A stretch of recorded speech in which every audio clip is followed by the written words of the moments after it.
Yo, what's going on, snipers, and welcome back to Reunited Draft to Glory franchise mode here in NHL 26. So I know it's back-to-back days that I've actually put out pretty much a Europe episode. The reason being is obviously today I'm going to a Sens game, so I don't have enough time to record a full-on Dave episode. So decided to do another Europe episode. Dave will be back hopefully tomorrow, but anyways, we are going to be taking on the Columbus Blue Jackets in the first round in this episode, which should be quite a matchup, I'd say.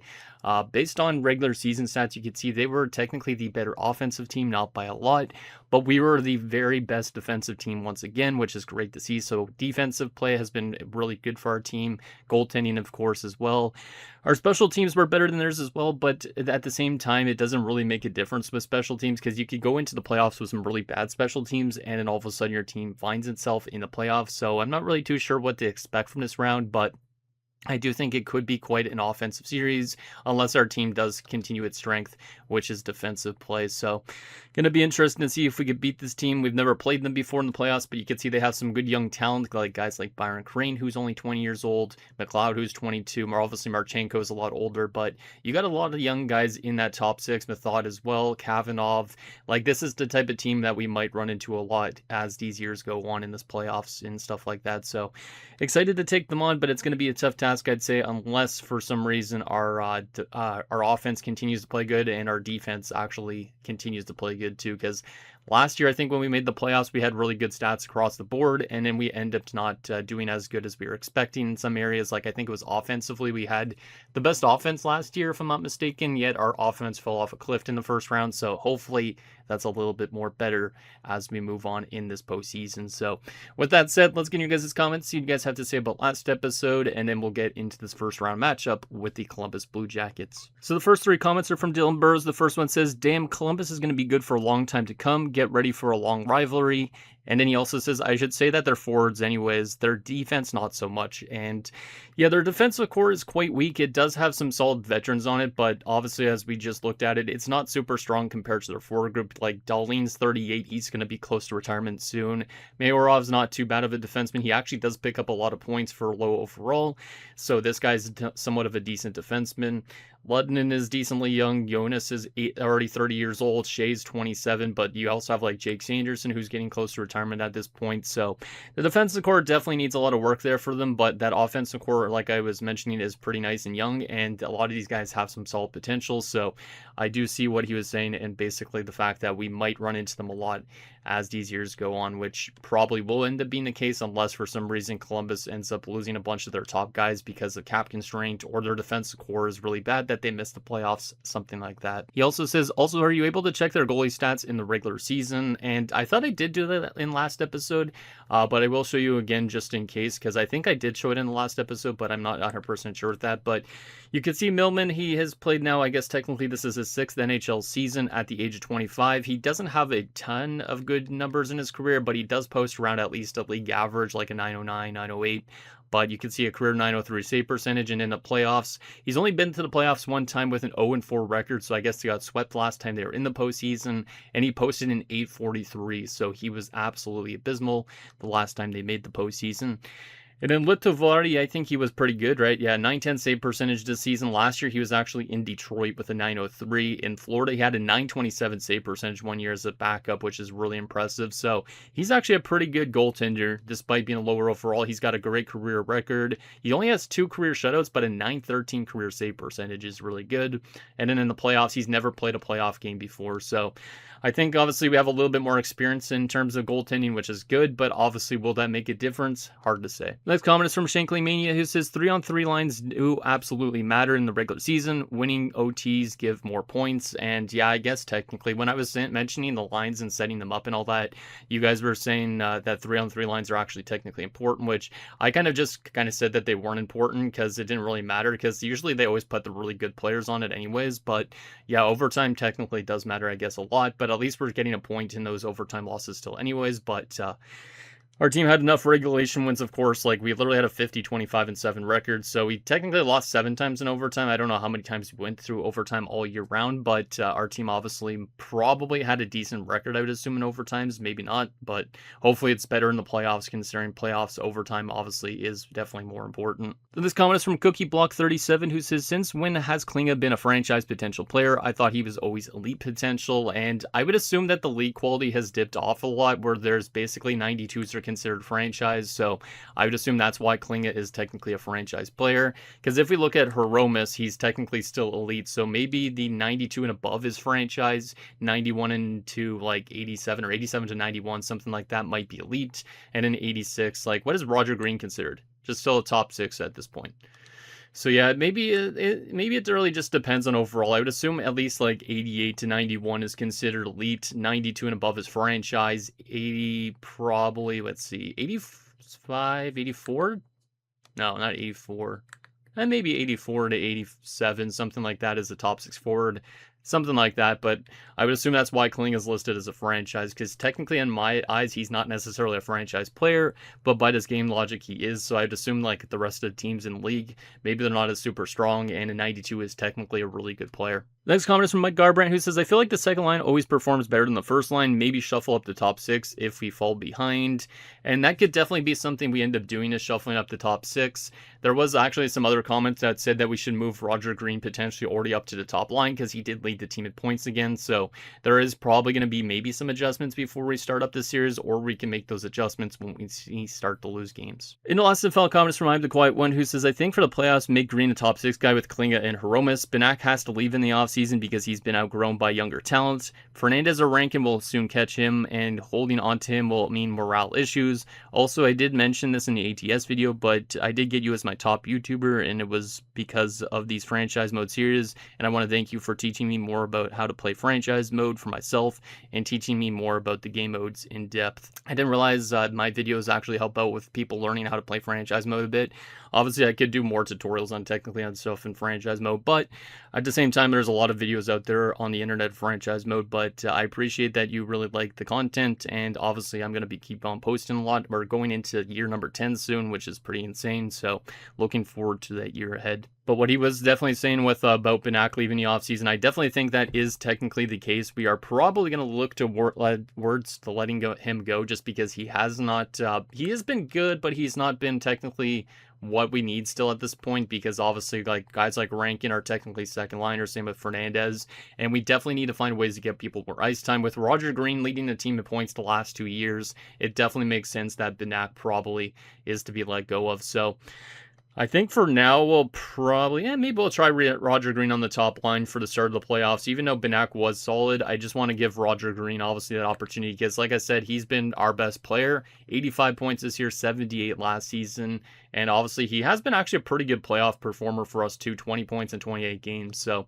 we're going to move him to the top line with Hiromus and Klinga just to see if that changes things up a bit, and then Benak can play with Nakamura and McElhaney.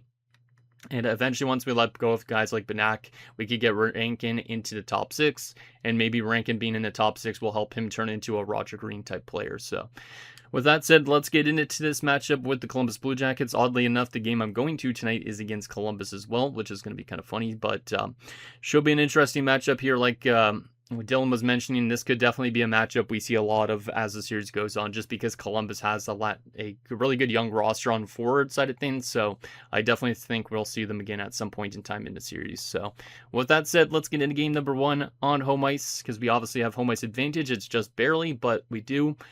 Can we find a way to get off to a good start here in front of our fans? First period. And it's 2-2. Not necessarily a great start defensively or in net, which is technically our motto with our team. Our team's a great defensive team, but Mathot opens the scoring for them. Like a minute later, basically, Klinga ties it back up. 4 minutes later, they take that lead back, and then Roger Green scores. So Green and Klinga already have points, which means that top line is already working really good with Roger being on it. So I like to see that. Shots are 16-7 in favor of us. Yet it's a 2-2 game, so Simic had a fantastic regular season, so much so that he might end up winning a Vezina this season, and he's off to a little bit of a shaky start here in the playoffs, which is not great, but obviously, if he ends up having 2 bad games in a row, we could always turn to Forster, and Forster's usually been pretty damn good, so A good offensive start, which is nice to see. We expected maybe an offensive series based on how good both teams were offensively, but I was expecting for us to maybe have our defensive identity still from the regular season. So hopefully we have a good second period and play a little bit stronger defensively and maybe get more goal scoring support, of course. Second period. 5-3. Okay, this is definitely a very offensive series. Zaitsev made it 3-2 for them, but then 3 minutes later, Roger Green scores again. It makes it a 3-3 game. McElhinney scores on the power play, and then Klinga scores again. So Roger Green and Klinga might actually be a really good combo on that top line. Both of them have 2 goals apiece. Green might have 4 points. Klinga might have 4 points, but our top line is definitely working better than it did last season in the playoffs.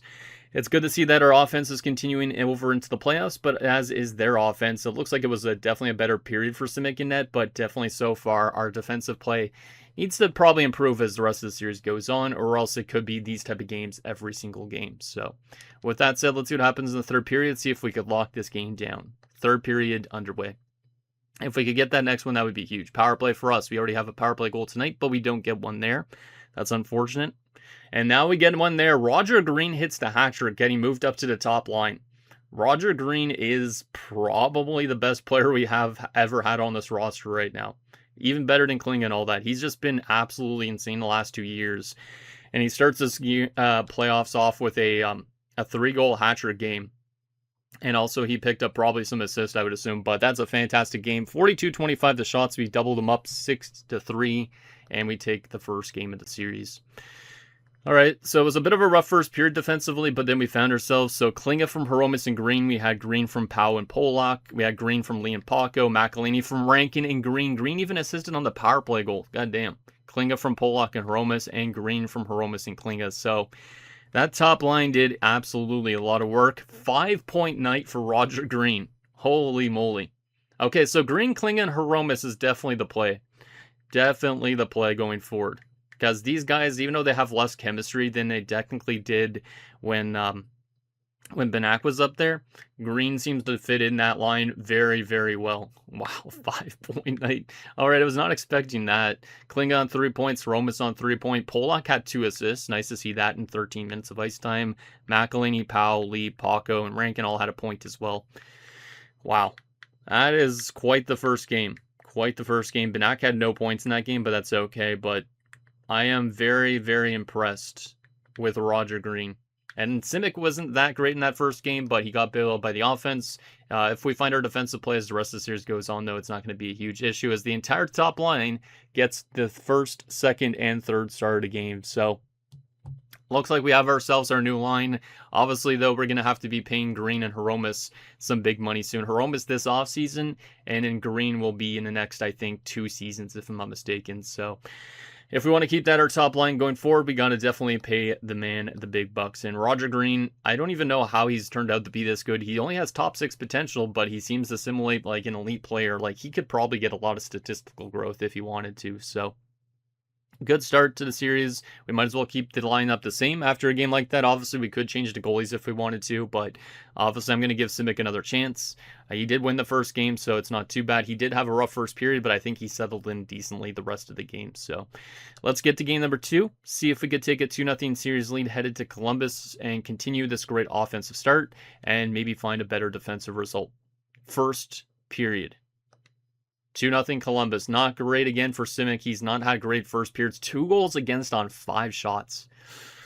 I might have to go to Forster next game. I do like Simic, but Forster obviously has definitely had some better playoff results last year and the year before and all that. So far, Simic does not look like he's going to be a great playoff goaltender, which is not ideal.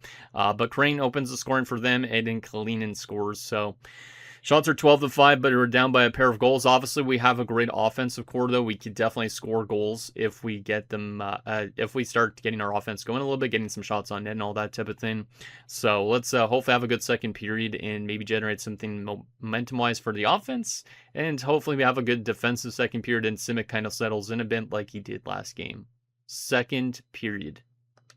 Okay, we do make it a 1-goal game. Law scores a shorthanded goal. Love to see it. Law's a pretty decent shorthanded player, actually, and also very physical player. So, love Law obviously a lot. He's definitely more physical than anything else, but he is a two-way forward after all, so he does have some good defensive stats. Shots are 18-16 in favor of us, but we're only down by a goal. Can we find a way to tie this game up at 2? So far, definitely a bit more of a defensive matchup here, but of course, we're still trailing because of that first period. Let's see what happens in the third period, see if we could tie this one up. Third period underway. And who wants to be the one to tie it up for us if there is anybody? Power play for us, we don't score. Power play for them, they don't score. As that takes a few minutes off the clock, can we find a way to tie this game at 2? Is Roger got a goal in him, or Klinga, or any of those guys on the top line? Maybe any of the depth players. Penalty kill again late. We do kill that one off. We're still down by a goal, and they're going to steal a game on our home ice. That's actually insane. We scored 6 goals in game 1, but then our offense gets suffocated in game 2.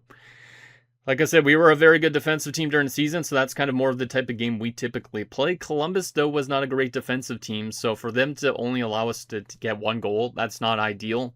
Obviously, we need more goal scoring support in the next game, so a little bit of inconsistency to start this playoff matchup, but obviously we are heading to Columbus at least with a 1-1 series, but we do need to find ways to win at least one of the 2 games on the road. So our only goal is shorthanded. Lob from Green and Paco. So Green even picked up a shorthanded point. Green is literally doing everything for this team right now.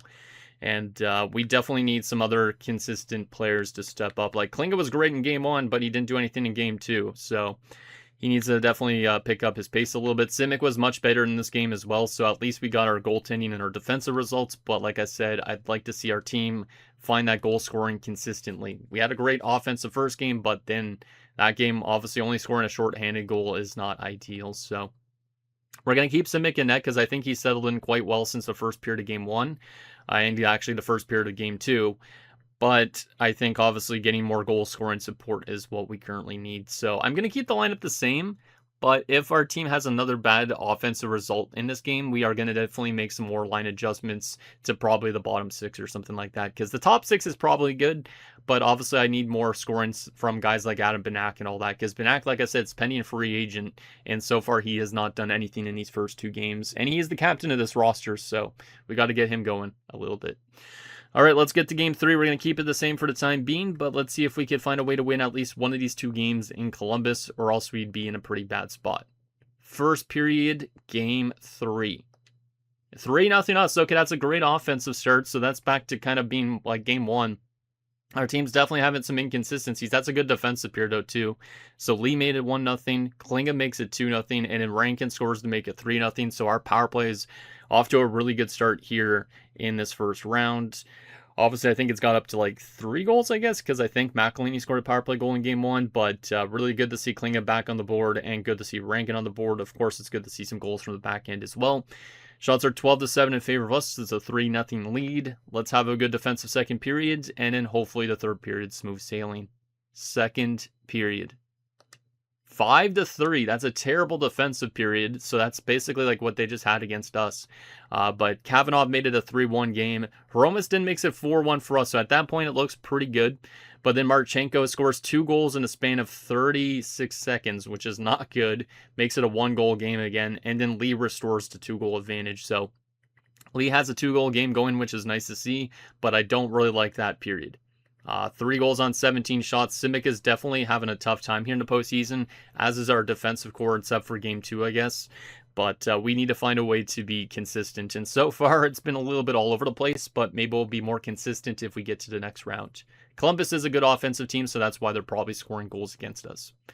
Anyways, third period, let's see if we can get some insurance and lock it down as Kavanaugh makes it a 1-goal game immediately, which is not great, but Klinga restores that goal advantage. This looks like it's going to be another high-scoring game. It is already technically high-scoring, but it looks like some team can finish with 8 goals potentially.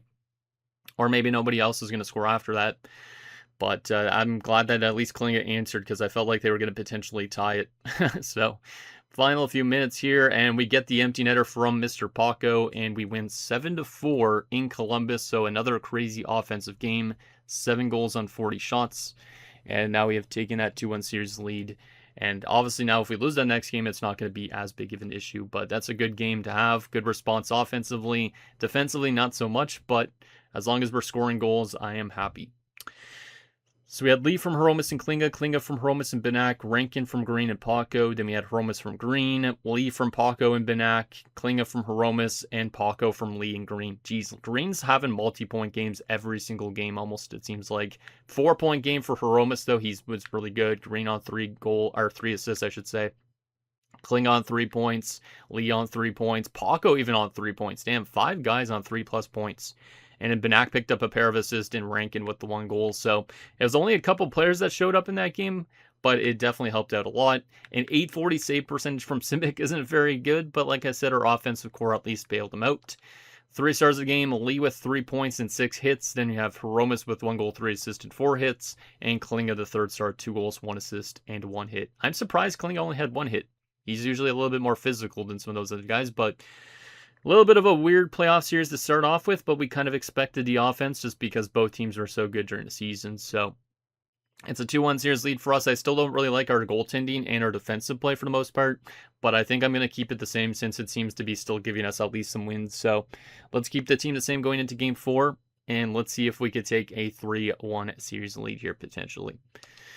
Here we go. Can we have another crazy offensive game, or is it going to go back to the defensive style of game 2? First period. 1-1. Okay, that's not a bad start. Marchenko does open the scoring for them, but a minute later or so, McElhaney ties it up. So they're out shooting us 14-9, which isn't ideal, but that's a good start for Simic, only allowing a goal on 14 shots. And good to see our offense obviously responded right away after they took the lead. So like that first period, can we find a way to get the lead in the second period? Second period. 3-1 us. We're starting to find that offensive consistency again. 2 more power play goals, Benak and Nakamura. So our power play has definitely been a pretty big difference maker in the series. It's got I think at this point 5 power play goals. So we might have one of the highest power play rates in the playoffs right now. Shots are 25-19 in favor of Columbus. So this is definitely the best goaltending game Simic's had so far. And our defense is starting to pick up its play like it did during the season. So liking this game a lot. It is kind of reminiscent of game 2, but it's in our favor instead. So can we find a way to lock this game down in a third period underway? Give me a little bit more insurance and I'll feel safe, because being up by 2 goals doesn't feel too safe. Flair is one big one from Lee again. So Lee's been scoring some goals as of late, which is nice to see. It's a 4-1 lead. We have a power play there. We don't score on it, but that's okay. Power play again for us, and we are not going to score on it there either, but that does take a lot of time off the clock, as we are going to win 4-1 in Columbus, as we've taken both their home games, and we are 1 win away from the second round. So that's more the type of roster or type of game I expect from our roster. Good offense and great defense and good goaltending, and that's what we had there. So we're starting to find back our identity from the regular season, I guess.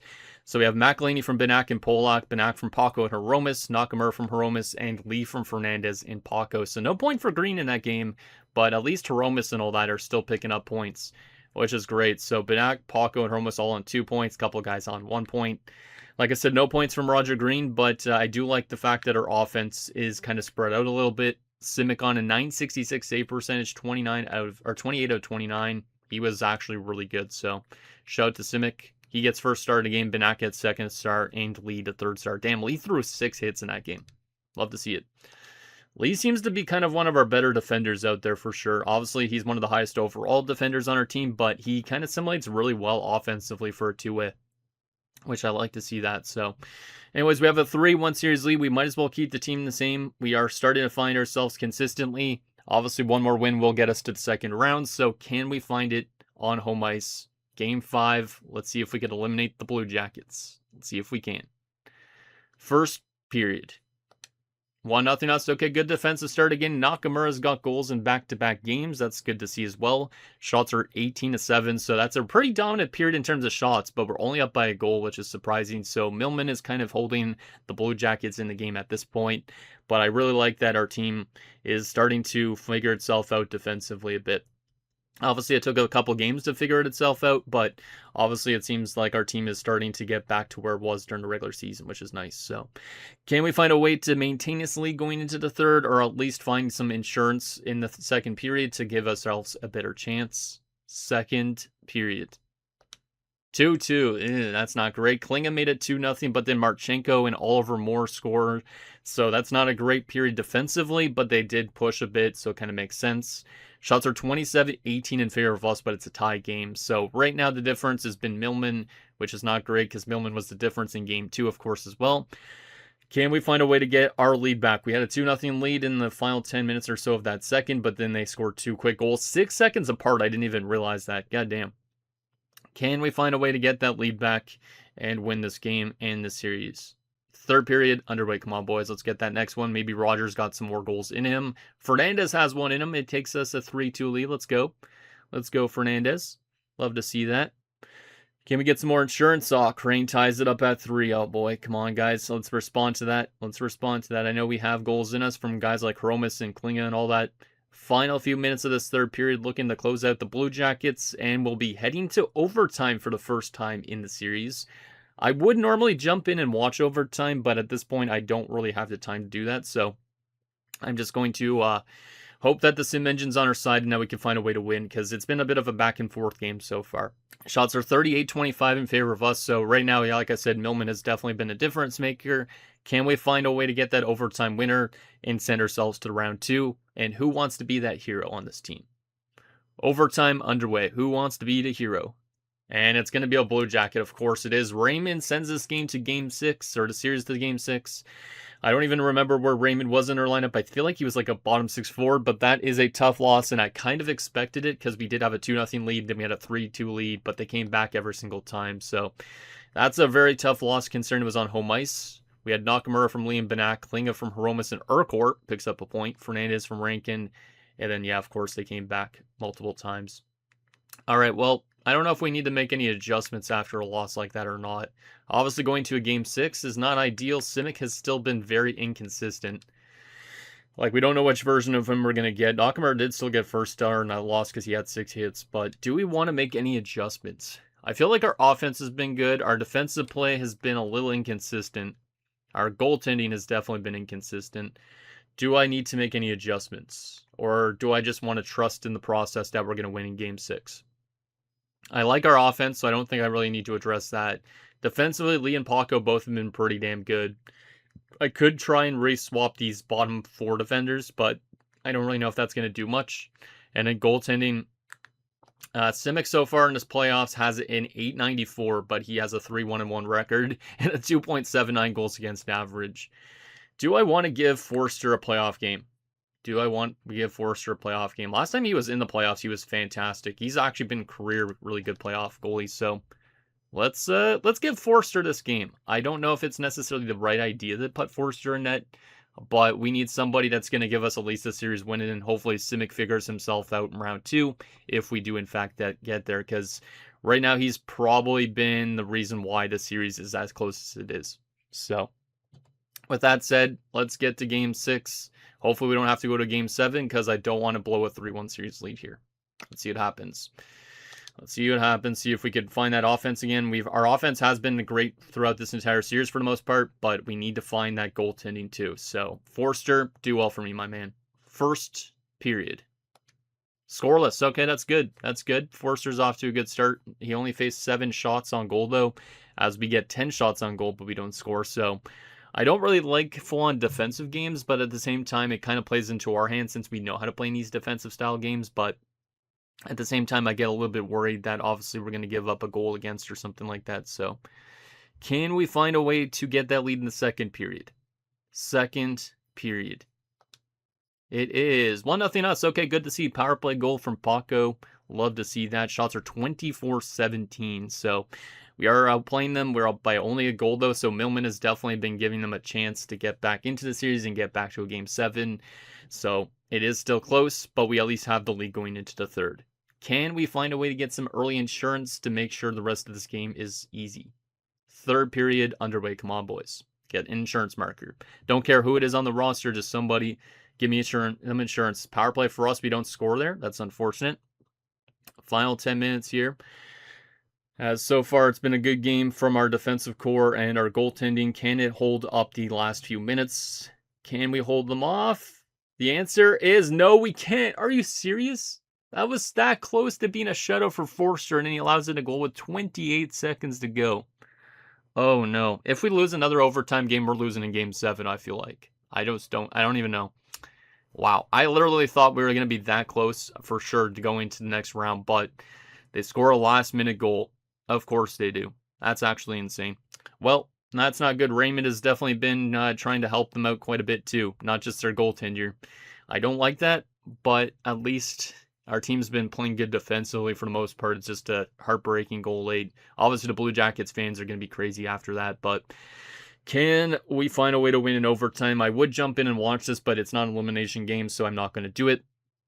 Can we find a way to win this game despite them scoring late? And who wants to be the guy? Anybody on this team could step up. It could be Richardson, even on defense. I don't really care. It could be Forster from his own zone. Anybody. Let's see what happens. Overtime underway. Can we win this game? Can we win this game? Maybe Roger Green's got some goals in him too. Power play for us in overtime. We don't score. Penalty kill. Why did we take a penalty? We killed it off and then they scored. Are you kidding me? And it's 36-year-old Jake Sanderson who ends up winning the game. So that's a really tough loss. That's a very tough loss. And I don't feel safe going into game 7. That does not feel good. That does not feel good.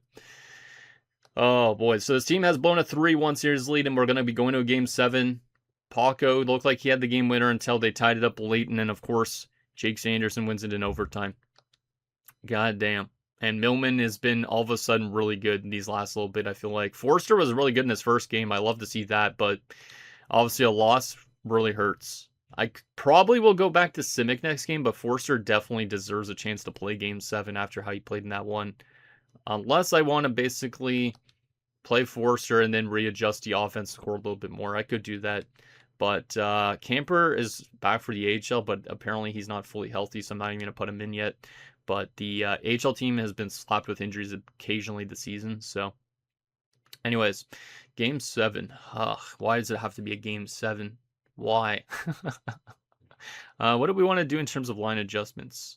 The first line's good, obviously. Green's been a little bit more quiet as of late, though. We could go back to Benak top line, but he's been really bad in the series. Oh, actually, never mind. I thought he was been really bad. I guess he's picked it up as of late. Do we want to make any adjustments? Anybody scratch that I would like to play in the lineup? Miller's a good defensive forward. Ullman's good defensively, too. Maybe we have too many offensive guys in the lineup. I don't really want to scratch anybody on this defensive core, though. That's the problem. Because I kind of like the way it's set up right now. We could always flip-flop some defenders around, kind of even out the plus-minus a bit. You know, Lee's been fantastic and Paco's been good. We could always just flip-flop these two for fun. And then offensively, do I want to make any adjustments? I don't feel like I do, but I feel like there probably should be an adjustment. How good has Roger Green done in a series? 9 points in 6 games. Yeah, I don't feel like I really could move somebody into the top line. Horomis has obviously been really good too. And then, like I said, I think I might play Forster for Game 7, to be honest. It might be a little bit of a tough decision to make that, but I feel like he's been way better than Simic, even after only 1 game. But Simic would obviously come back next round if we get there. I could take out an offensively minded 4th liner like Barrett. He is -4 actually through 6 games. So you know what? Barrett's going to get scratched in this game. And we're going to put in more of a defensively minded center in Edgar Miller, who has better defensive results. So that's going to be our small adjustment. Obviously, it does make us weaker down the middle, but Barrett has been pretty bad defensively. And we need somebody that could actually play good defensively down there on the 4th line. I don't think there's anybody I would call up either. So that's what we're going to run with for Game 7. We make a small defensive adjustment to try and get back our defensive play. And then obviously, Forster starting Game 7 is probably a good decision, I feel like. But at the same time, you never know how he's going to play. He's been a really good playoff goalie in his career. Yeah, if he wins Game 7, maybe he's the type of goalie we need to run into next round and Simic sits on the bench instead. But this is for all the marbles. Losing in back-to-back overtime games really, really sucks. So let's see if we can win Game 7. We're back on home ice at least. But obviously, this is a tough one. Let's see what happens. Game 7. Real-time sim. Looking to find ourselves to the next round. Let's get off to a good start here, boys. And hopefully Forster continues to play great. Roger Green opens the scoring. Love to see it. And Klinga scores a short-handed goal right after. But then they score a power play goal on that same penalty kill. And then Kavanaugh ties it up. Wow. That was a lot of goals in quite a short span. I expected to be up 2-0 still for a while, but they scored literally 2 goals 6 seconds apart. I don't even know how they could score 2 goals 6 seconds apart. That seems almost impossible, but an offensive start to this game, so not necessarily the greatest start for Forster. 2 goals on 10 shots. We scored 2 on 12. But so far, this has been a very offensive game, just like a lot of the series has been. Can we find a way to get that lead back in the second period? Second period underway. See if we could find a way to get that lead. Oh my goodness, Kavanagh gives them a 3-2 lead. 3 unanswered goals from the Blue Jackets. Power play for us, we don't score. I really hate how this game simulates sometimes, man. I really hate how it simulates, because we probably should have already won the series by now. And of course, they came back from a 2-0 deficit to make it 3-2, but Lee ties it up late in the second. That's a huge goal from Lee. He's been probably the best defenseman on this team right now, other than Paco. Shots are 24-18. It's anybody's game going into the third. I don't really like how this series is simulating. Like, there's been some really good defensive results, but now there's been a lot of offensive games too. In this one, we look like we are going to all of a sudden blow them out because we were up 2-0, but then it was 2-2, and then now it's 3-3. Like, you don't really know what to expect, and that's not a great thing. So, can we find a way to get that lead in the third period? Third period underway. Come on, guys. Come on, Forster. Play a good third period for me, and hopefully our offensive core could get some more goal scoring support. Power play for us. We score. Let's go Nakamura on the power play. That's a big goal from him. He's been pretty solid in this series as well. I think that's his third of the playoffs, if I'm not mistaken. Final few minutes of this third period. This has been a very tight series. I expected it to go to Game 7, and we will close them out in the final minute. We win 4-3 because of a third period power play goal. Our power play was the big difference maker in that series as we went in 7 games. I think I said in last episode that it would probably go 7 games, but that was quite the series. I actually got a little bit nervous that they were going to come back from 3-1, but we managed to edge them out by a goal. So Green from Polak and Klinga. We had Klinga from Hromis and Lee. Lee from Bradford and Powell. And Nakamura from Polak and McElhaney. All right, not too bad. Not too bad. Definitely a tighter series in some ways than I anticipated. But so a couple guys on 2 points, a lot of guys on 1 point. And then goaltending-wise, Forster at least posted better numbers, I would say, than Simic would have posted in Game 7. Simic will probably start the next round, but Forster definitely is probably still the better of the 2 playoff goaltenders. So Kavanagh for them got first star, Lee second star, Klinga the third star. All right. Well, let's take a look at some player stats and wrap up this first round and then see who we're facing off against in round 2. At least it's good that our team has made it back to round 2 because we expected somewhat of to be a knockout in the first round again. But in terms of our player stats, let's look at forwards here first. So Hromis is looking still more like a playmaker than the sniper. 11 points in 7 games, but only 1 goal. Then we had Green on 10 points, Klinga on 9 points, Benak on 6 points, 3 goals from Nakamura. So it definitely drops off after the top 6 a bit. But still, we had some pretty good depths going on the forward side of things, I would say. Obviously, some of the plus minuses in that bottom 6 are a little bit not great. But we obviously made the right decision, I think, by putting in more of a defensive-minded player like Miller on that fourth line, because he was actually +1 in that one game. Meanwhile, Barrett was -4 through 6. So we could keep Miller in the lineup if you guys think it's good for next round. From a defensive standpoint, wow, Lee and Paco both had 8 points apiece. And Lee had 4 goals. So shout out to our top 2 defenders. Polak had 5 points. That's even awesome to see too. Power on 2 points. Urquhart 1 point. And then Richardson on no points. But the defensive core picking up that much offense in the first round is really nice. From a goaltending perspective, Simic posted in 893, which is not good, but Forster posted in 918 and helped us close out that series. So shout out to our goaltenders. All right, now the question is, who are we playing in round number 2? And is it a team we've played before? Is it a team we could beat? Let's see who it's going to be. It's going to be the New York Islanders. That's an interesting one because I think they won. Didn't they win the President's Trophy this season?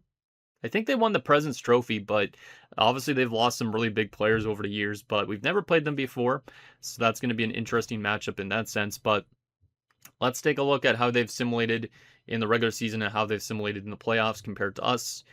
And then obviously we'll see what the roster looks like. But yeah, during the regular season, they did win the President's Trophy, 113 points, so they were technically the only team above us in the Metro. And then in terms of goals for, they were a better offensive team than us. They scored 294. We scored 277. We were the better defensive team. They allowed 238. We allowed 201. Power plays were pretty similar, 17.6, 17.8. And then penalty kills were pretty similar as well, 85.3 and 85.5. We did have a lot more shorthanded goals, though, than them. All right. So it might be a pretty even matchup based on that. Based on the playoffs so far, if we sort by wins here, we are both, they're 4-2, we're 4-3, so they won in 6 games. They're scoring 4 goals a game in the playoffs. We're scoring 3.71, so 2 high-end offensive teams. Goals against, they're a little bit better, 2.67 to our 2.71. And then power play percentage, we're 25.9%. They're 16.7. So our power play has been fantastic, 7 for 27. And then penalty kill, 86.7 for us, 69.2 for them. So their special teams have been pretty bad in the first round, but they did win still. Interesting. All right, well, let's take a look at their roster, then we'll take a look at their player stats as well for the playoffs as well. Maybe the regular season too, just to kind of see what their players did all year round. But the New York Islanders, what do we got here? First line, Victor Eklund, who's now 32 years old. Tyson Forster's there at 37. Goddamn. And then Jordan Dumais at 35. Solid top line. Nothing crazy, though. Second line, Sylvain Gruel. They also have Ridley Gregg and Rohan Kostopoulos. All right, a little bit of youth on the second line. A lowly that was drafted 7th round, though. That's a great steal. That's a really good steal. So, interesting top 6. Third line has Duke Hughes, which is a fun name to say. Wyatt Johnston and Jamison Simmons. Third line's not too bad. Obviously, Johnston's pretty good for a third liner. Colton Urkrams, Nico Hutinen, or whatever you pronounce his name, Mikko Martins is the fourth line. That offensive core, honestly, is not the craziest. It does have more X factors than ours, but it's not really like the offensive core I expected from a team that won the President's Trophy. From a defensive standpoint, they have Ulrich Hamrlik, so this is a guy that we could have drafted way back in the day. He's the only defenseman that's actually still here that I was looking at. He's a pending free agent, too. But yeah, he was basically part of this defensive core with Schaefer and with Purinton, and I guess they preferred to hold on to Hamrlik over him. He's over point per game in the playoffs right now, too, so this guy's pretty damn good. This was a player that I could have taken, but I took, I think, Klinga instead. I can't remember. They also have Yves Dufresne on defense. They also have Manny Talinder, Artem Duda, and a top 6 pairing of Radoslav Pivko and Trevor Connolly who's playing defense. That's kind of weird. All right, they must have an injury if Trevor Connolly's playing defense, I would assume. Goaltending, they have Mario Boumedienne and Mikko Laakso. And in scratched-wise, they have an injury to defenseman Robert Henriksen and a nurse Fabian Lassell. That's honestly not a crazy-looking team, but I guess they're really good in terms of chemistry because they won the President's Trophy. All right, let's take a look at their stats in terms of player stats during this playoffs and regular season. So first in the regular season, might as well take a look at this first. How good has their offensive core been in terms of forward scoring? Eklund was over point per game. They got Johnston on 79 points as a third-line center with power play time. That's crazy. Ridley Gregg even had a 70-point season. All right. I do see the depth scoring. So that's definitely something that's positive for them. Defensively, Hamrlik had a 52-point season. Duda had a 51-point season. Wow, was not expecting that. And then a couple 20-point defenders. And then from a goaltending perspective, Boumedienne had a 908. Laakso had a 901. I think Boumedienne has won maybe a Vezina in this series or close to it. No, he's never won one. Is a pending free agent. But he has posted some pretty solid numbers in his time with the New York Islanders. Huh. Did it say he was drafted by somebody else? No, it didn't. He was drafted in the second round. Okay. So there is the regular season numbers. What about playoffs? How have they assimilated in terms of the playoffs, in terms of like goal scoring support and defensive play? Forster's leading the way with 9 points. Eklund's over point per game. Then they have a couple guys that are close to point per game. But their depth scoring is basically similar to ours, but they don't have that one guy running away with it like Hromis is for us. Their defensive scoring, kind of similar to ours, but not as crazy in terms of depth as well. Hamrlik's doing pretty much just as good as guys like Lee and all that, but he's outperforming them. I don't even know how Hamrlik has 9 points in 6 games. Because, like, in the regular season, like, a couple of years ago, he had an 18-point season. So, he's randomly finding himself offensively, and he has got some X factors, too, so kind of makes sense. Duda's on 4 points, Talinder's on 3. A couple guys on 2 and 1. And in goaltending, that's not good. They're a good defensive team. Boumedienne's got a 928. So if Boumedienne continues to play like that, it's going to be harder for us to score. If Simic obviously plays way better like he did during the season, maybe we could find a way to win, but that's a bit scary seeing that Boumedienne's got a 928 so far. Has this been like his career playoffs? And he's played a couple other playoff years, and he's been pretty bad in them. So I guess that was the first time he's actually played good. Interesting. So yeah, it's going to be a tough-ass matchup. Let's look at the rest of the playoff trees while we're at it. So the winner of this series will face off against either Philadelphia or Tampa. And then in the Western Conference, you got Winnipeg, Edmonton, Anaheim, and San Jose. So 2 Canadian teams and 2 California-based teams. All right.